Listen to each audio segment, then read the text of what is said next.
Meal prep shouldn't be this easy, but when you turn your meals into frozen Lego blocks, it kind of is. Now, I've been seeing these freezer block meal prep videos everywhere, and I had to try making my own high protein plant-based version. For this one, we're going Mexican inspired, so all of the proteins, carbs, and veggies can mix and match really well together. And the idea behind this is simple. We're gonna prep a bunch of different meal components, freeze them into these stackable building blocks, and then mix and match them into quick meals. To build a meal, just grab one protein, one carb, and one or two veggie blocks. And because they're frozen, you're building a freezer food stash that can last for months. So when life gets busy, you can grab a few blocks, heat them up, and have a healthy plant-based meal ready in minutes.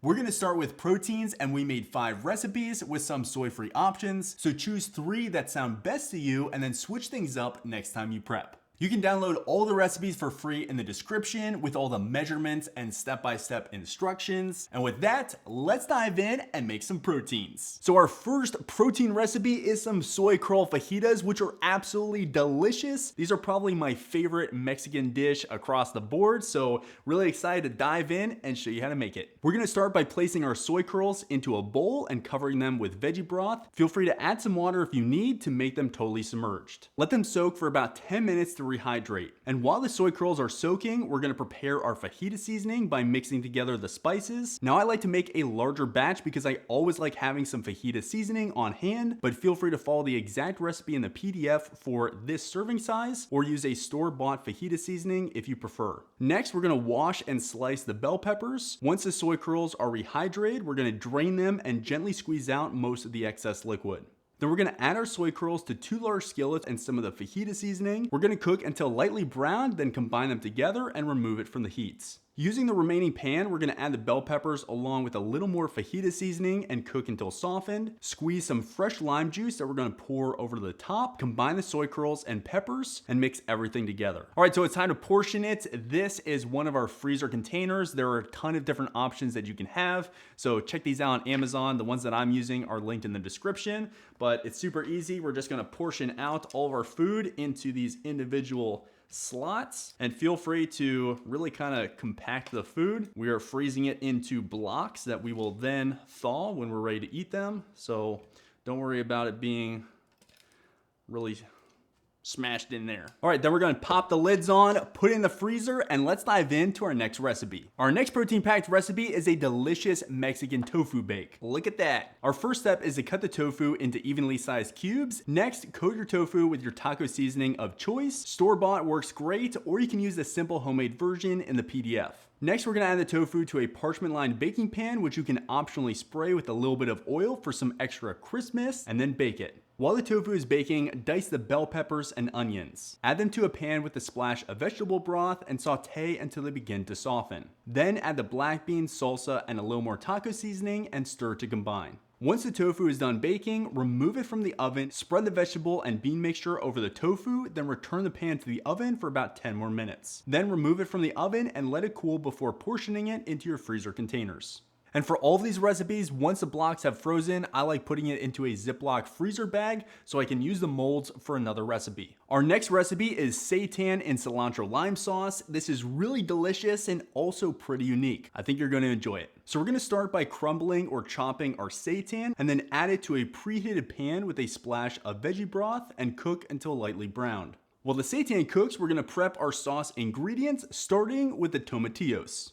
Be sure to cut out the stem. Then we're gonna roughly chop an onion, a de-seeded jalapeno, and cut open an avocado. Add everything to a blender along with garlic, cilantro, mint, salt, and lime juice. Blend until smooth and creamy. Once the seitan is browned, combine it in the sauce and stir until evenly coated. Let it cool before portioning it into your freezer containers. Our next protein recipe is a copycat version of Chipotle's Sofritas. They're really delicious, and here's how you make it. We're gonna start by crumbling some super firm tofu into small pieces. We're gonna add this tofu to 1 or 2 large pans and cook until lightly browned. We're using 2 pans to help the tofu brown more easily. And we actually tried cooking 1 batch with a little bit of oil and 1 batch without. And as you can see, there's not really much of a difference. This is the pan with oil and this is the one without. So I'd actually personally recommend saving the calories and using a quality nonstick pan instead of using oil. Next, we're gonna roughly chop a green bell pepper, tomato, and onion, and add these to a blender along with some garlic, vegetable broth, chipotle peppers, red wine vinegar, and your spices. Once the tofu is lightly browned, pour the blended sauce over the top and stir. Let it sit for at least an hour so the flavors can soak in, then cook down to remove the excess moisture. Once it's done, let it cool and portion it into your freezer containers. So it does taste a little bit different than chipotle, but you can tell that it is fresher and healthier.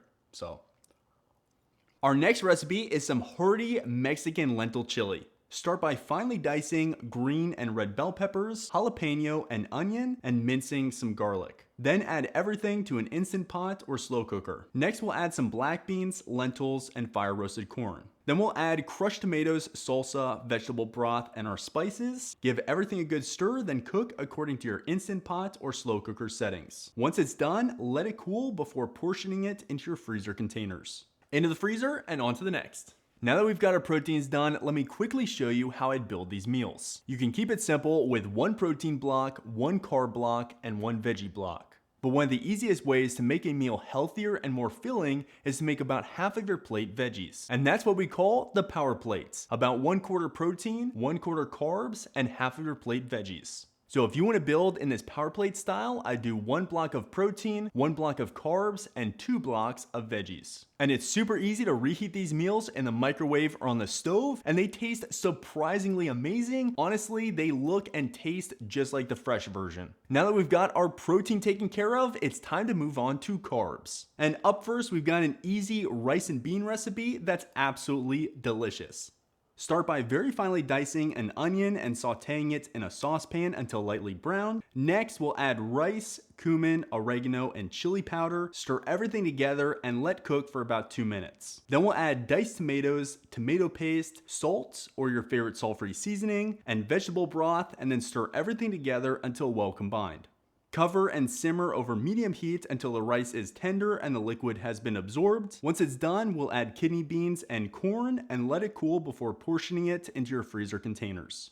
So whenever I prep my meals, I feel like I'm giving my future self a gift. So here you go, future Leif. Hope you enjoy that. And for present Leif, here's my gift.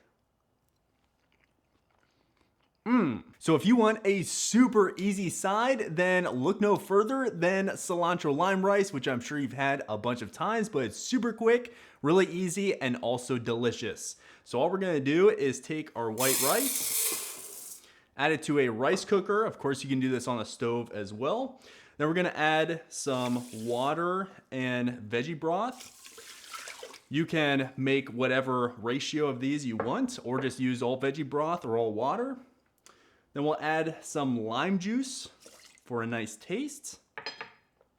And then you can add whatever seasoning you want. I like using salt-free seasoning. This is some Benson's Table Tasty.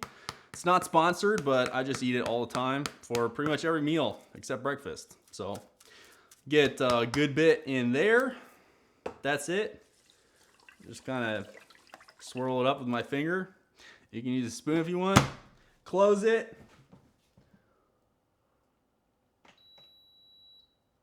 And then, I'm not used to looking at it upside down from the back. Then click white rice. Done. Once it's done cooking, let it cool for a little bit, add some chopped fresh cilantro, and it's ready to go. And our final recipe for this category is smoky black beans. Now, black beans do have a good bit of protein, but they lean more carb heavy than protein heavy, so they're in the carb category. Like many of our recipes, we're starting by dicing an onion and adding it to a skillet with a splash of veggie broth and also some salt-free seasoning, and then we're gonna cook that for a few minutes until the onion begins to soften. While that's happening, we're gonna dice a red and green bell pepper and add them to the skillets, then mince garlic and chop some cilantro and then add them to the pan as well. Once everything has cooked down a bit, we're gonna add smoked paprika, ground coriander, thyme, and oregano.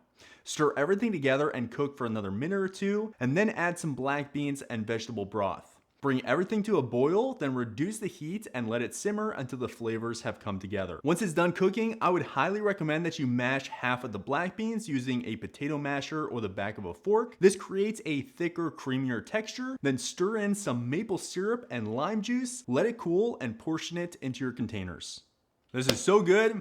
Let's get this in the freezer and dive into our final category, which is veggies. But real quick, if you're a plant-based woman in your 40s, 50s, or 60s, I want to hand it over to Dr. Daphne because she's created something special just for you. Hi, I'm Dr. Daphne, and I created the Longevity Lab, a physician-led longevity program designed specifically for plant-based women over 40. We bring your nutrition, movement, sleep, health data, and daily habits together into one personalized system to help you build a body you love living in for decades to come. If that resonates with you, I'd love for you to join us. You can learn more by clicking the link in the description below. All right, now back to the meal prep. So our final category is vegetable dishes, and we're gonna be starting with some easy calabacitas, which means little squash in Spanish. So first we're gonna dice the zucchini. I like to remove the seeds. We're also gonna chop the onion and mince the garlic, then add everything to a pan over medium heat along with our corn. Stir in your seasonings and then cook for about 15 minutes, stirring occasionally. Then let it all cool and transfer it to freezer containers. And pro tip, be sure to label all of your freezer containers because they look pretty similar after they're frozen. Our next recipe is a roasted sweet potato and cauliflower medley. So this recipe is super simple. We're gonna start by chopping the cauliflower into bite-sized pieces and then peel and cube the sweet potatoes into a similar size. Now, while I typically don't cook with oil because it's just packed with calories, a little olive oil works really well in this recipe. So we're gonna drizzle the vegetables with olive oil, add our seasonings, and then toss until everything is really evenly and nicely coated. Then we're gonna add our vegetables into roasting pans and be sure to stir halfway through for even cooking. So as you can see, we were able to fill up 3 of these containers, and the amount that you get really depends on how big your cauliflower and sweet potatoes are, but we got quite a bit of volume with our ingredients. And I also have 2 different sizes for the freezer containers, and you can decide which size you prefer, but generally I eat larger portions, so I usually portion it out like this, and I'll leave links to both of those in the description below. Our next recipe is some roasted fiesta vegetables. So this recipe is super simple. We're gonna start by rinsing our vegetables and then placing the corn whole right onto our parchment lined baking sheets. Then we'll chop up our poblano peppers, add those. Same thing with our bell peppers, our onion, and then we're gonna make some carrot coins and add those to the sheets as well. Now, as a pro tip, I do highly recommend removing the seeds from the poblano peppers before roasting. You can roast them whole, but then it's much harder to remove the seeds afterward. Then we'll lightly spray the vegetables with avocado oil and then season with your favorite salt-free seasoning and a little bit of black pepper. Then we're gonna roast these until tender, stirring halfway through so everything cooks evenly without getting too soft. Once that's done, we're gonna let the vegetables cool. We're gonna cut the corn off the cob, chop everything into smaller pieces, and combine it in a large bowl. So that's it for our roasted fiesta vegetables. It looks absolutely delicious and it looks so pretty. I love this recipe, and unfortunately, I've got some left over that I need to eat right now, so too bad for me. And now we'll move on to our final vegetable recipe, which is braised cabbage and Brussels sprouts. Start by cleaning and cutting your cabbage leaves into small pieces. Now, since the volume is so large, you'll likely need 2 pans to do this. So add your cabbage to these pans with a splash of veggie broth in each one and steam until it softens and shrinks down. Then we're gonna remove the cabbage from the pans and set it aside. Next, we're gonna chop some Brussels sprouts and purple cabbage, add them to one of the pans and saute for a few minutes. Then we're gonna add some minced jalapenos, minced garlic, and ginger paste. Once everything has cooked down a bit, add the steamed cabbage back in, stir everything together, let it cool slightly, then transfer it to your freezer containers. So the thing that I absolutely love about this recipe is it is packed with nutrition with tons of volume, and it also has very few calories, which means that it is fantastic for fat loss, super healthy, very gut friendly and packed with fiber. And if you have some extra liquid at the bottom of the pan, then I would recommend keeping that out and not adding it to your container, because then it just kind of gets runny when it thaws. So that's a wrap for all these meals. I'd like to give a big thank you to my mom for helping out behind the scenes to make this meal prep absolutely amazing. Please be sure to download the PDF for all of the recipes and be sure to subscribe for future content. That's going to be a wrap, and we look forward to seeing you in the next video.